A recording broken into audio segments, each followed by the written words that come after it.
What's happening, everybody? Welcome. This is Whistlekick Martial Arts Radio. And today, Andrew and I are going to talk about the financial considerations of opening a martial arts school. Even if you're not opening a martial arts school or you've already opened a martial arts school, there's a good chance that what we talk about is relevant to you. So stick around. If you're new to this show, well, welcome and thank you. And go to whistlekick.com and check out everything that we do. We do a bunch of stuff, so many things, more than I'm going to name now. But we do have a store. It's one of the ways that we pay the bills over here. And if you use the code podcast 15, you save 15% on some new gear or a shirt or a sweatshirt or a water bottle or a training program or any of the other things that we have over there. So go check it out. And while you're there, you can hit the link to go to whistlekickmartialartsradio.com, which is where we put all the stuff related to this show that we release for free to you twice a week. You can find our episodes on YouTube or in your podcast feed, or you can just go to the website and listen to them. Every single episode we've ever done is available for free because we want to connect you and educate you and entertain you, the traditional martial artists of the world. That is our mission with this show. Why do we do that? Because our goal at Whistlekick overall is to grow the martial arts world. We love martial arts. We love traditional martial arts. Yeah, Andrew's broadening his hands. One of my personal goals is that every single person on the planet trains for at least 6 months. That's what I want to see. And that's why we work hard at the things that we do. So if you want to support that, yeah, you could buy some at the store. You could also tell people about what we do. Spread the word, spread the love, or check out our Patreon. I know that came out so weird. Patreon.com/whistlekick. Oh, you found the sign. Patreon.com/whistlekick. You can get it for as little as $2 a month. At higher tiers, you get better rewards, better stuff that we will send you for no extra charge, as well as different, more better behind the scenes, exclusive content information sort of thing. People don't unsubscribe from our Patreon. We're doing something right. So go check it out. Okay. All right, Andrew. Now, this started as a listener question, didn't it? Well, I don't know if it was a listener question, but someone had asked you, and so I don't know who it was, but asked you your thoughts on if they were to open up a school, start their own school. What were your thoughts on having to take out a loan in order to do so? Now, my apologies that we didn't write down who that was and where that came from. So there's a good chance that person is watching or listening, and I'm sorry, because we do try to make note of that, but couldn't find it again. My bad.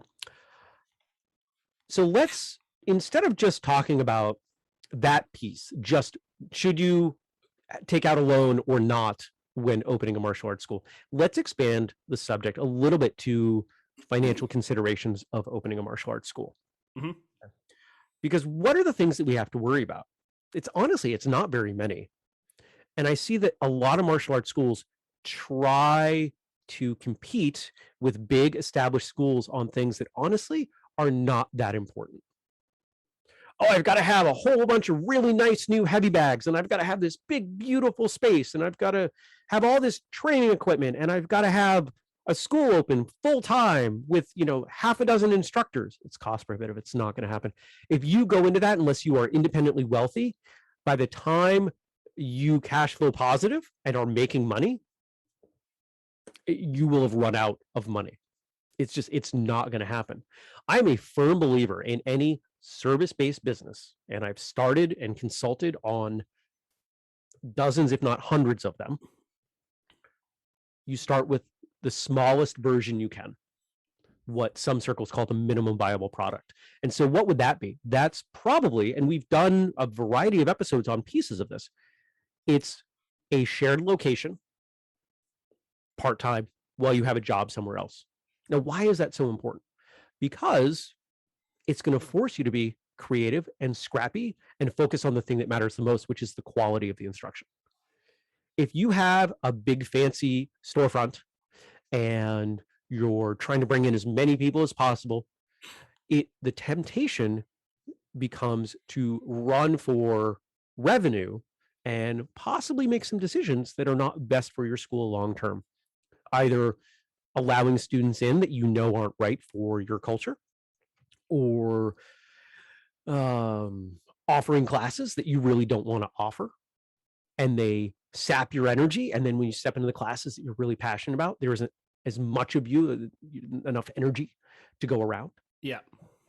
I mean, Go ahead. when you think about the financial considerations of opening a school, what do you really need money for? Like, just say, I'm Joe Schmo. I want to go open up a school next week. What do I need money for? Like Rent and insurance. that. I mean, that's what it all really boils down to. Those are the vast majority. Well, Jeremy, you need a website and you need this and you need this. If you're doing it on a budget, I could do this tomorrow.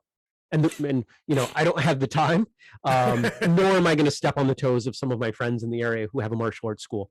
But I could open a school in my garage tomorrow and have nothing more than a free Facebook page. And I could get people. I absolutely could get people. Yep.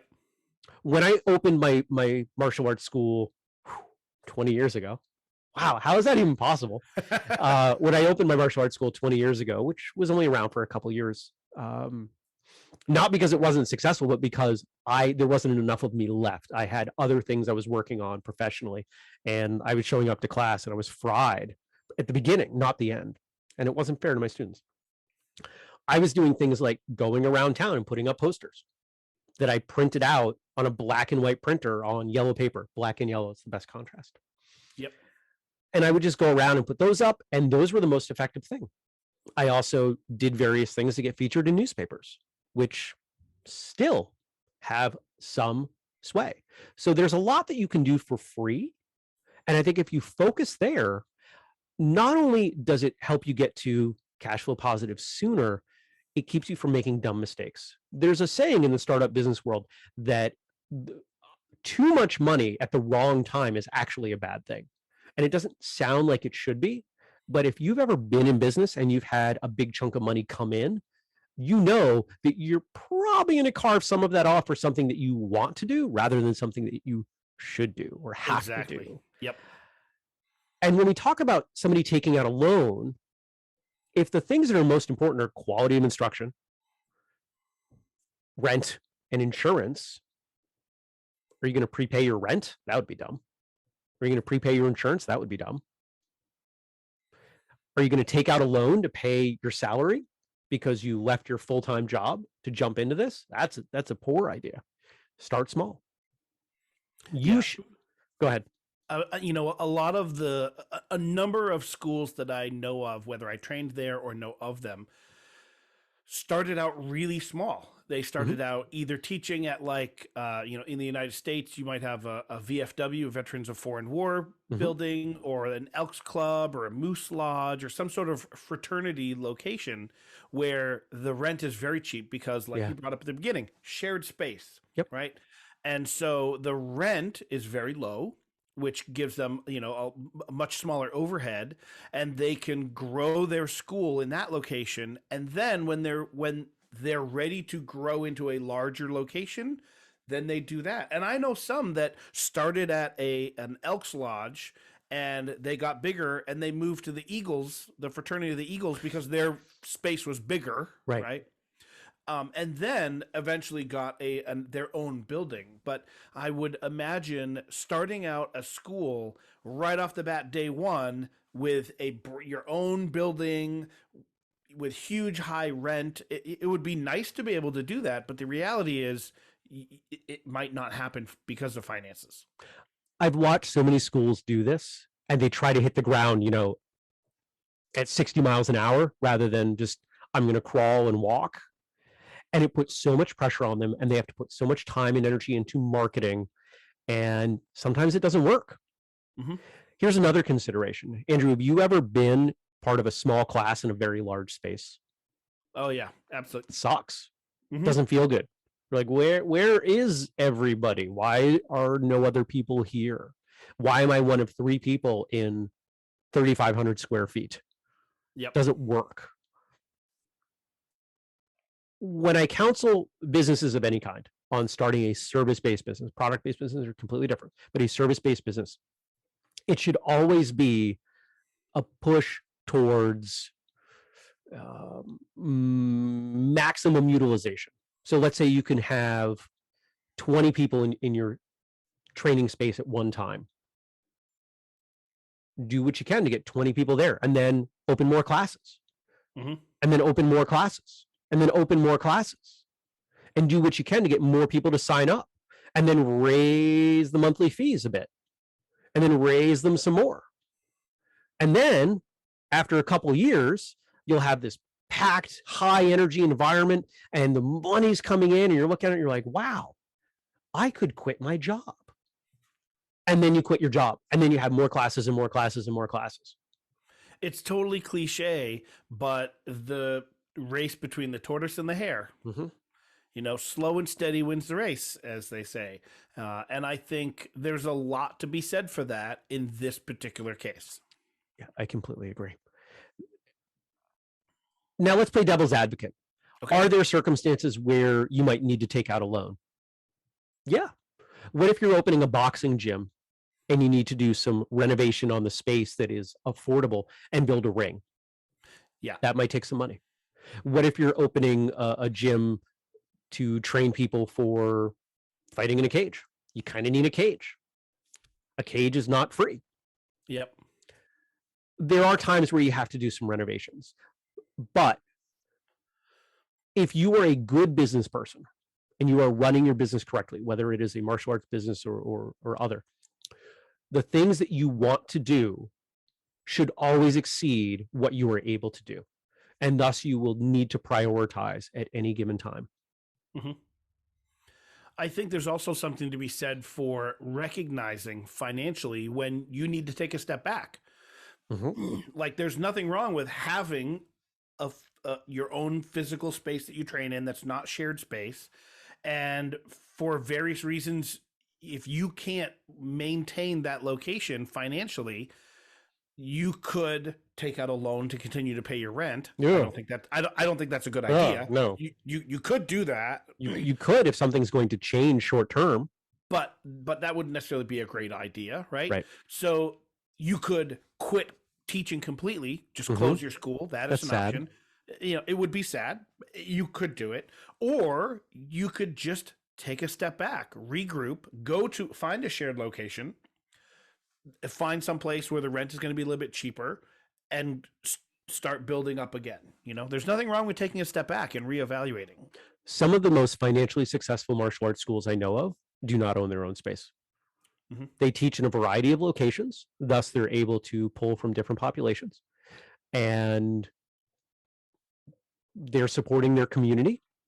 There's some really nice, the tone of the marketing. Hey, come see us at the such and such school gym or this community center, right? Like there's a tone to that I think is really positive.